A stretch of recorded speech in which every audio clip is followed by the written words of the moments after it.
নমস্কার বন্ধুরা, বাঙালির সাথে বাঙালিয়ানা চ্যানেলে আপনাদের সবাইকে অনেক স্বাগত। শীতের দুপুরে গরম গরম ভাত আর বেগুন ভর্তা হলে লাঞ্চটা জমে যাবে, তাই তো? চলুন আজকে দেখে নিই বেগুন ভর্তার একটা সুন্দর রেসিপি। প্রথমেই নিয়ে নিয়েছি দুটো বেগুনটাকে ভালো করে ধুয়ে নিয়েছি। তারপর বেগুনটার মাঝে মাঝে একটু কেটে নিয়েছি যাতে বেগুনটা ভালো মতো সিদ্ধ হয়ে যায়। এরপর বেগুনটার ওপর ভালো মতো তেল মাখিয়ে নিচ্ছি যাতে তাড়াতাড়ি আর খুব সহজেই বেগুনের খোসাটাকে ছাড়িয়ে নিতে পারি। এরপর গ্যাসের ওপর যে কোনো ধরনের জালি আপনারা ব্যবহার করতে পারেন। আমি এখানে ব্যবহার করেছি রুটি যে সেঁকা হয় সেই জালিটাকে। এর ওপর আমি বেগুন দুটোকে দিয়ে দিলাম আর গ্যাসের ফ্লেমটাকে হাই করে দিলাম।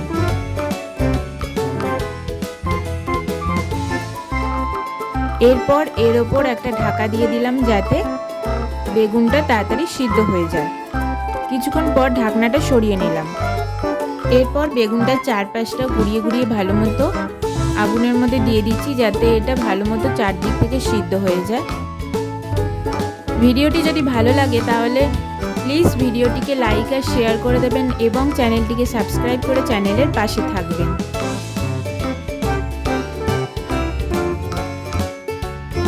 বেগুনটা যখন ভালো মতো সিদ্ধ হয়ে গেছে মনে হবে তখন এটাকে নামিয়ে নেবেন। আমি একটা বাটির মধ্যে এই দুটো বেগুনকে নামিয়ে নিয়েছি আর একটু উষ্ণ গরম থাকা অবস্থাতেই এর খোসাটাকে ছাড়িয়ে নিচ্ছি।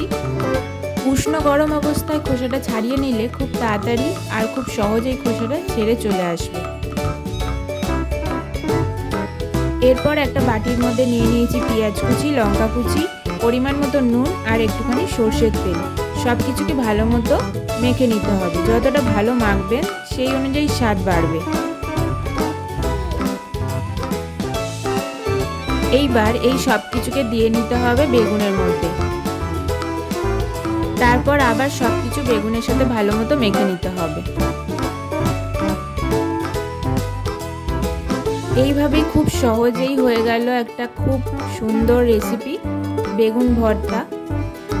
শীতের দুপুরে গরম গরম ভাতের সাথে আপনারা এটা খেয়ে নিন আর কেমন লাগলো অবশ্যই আমাকে জানাবেন। ভিডিওটি ভালো লাগলে ভিডিওটিকে লাইক আর শেয়ার করে দেবেন। ধন্যবাদ।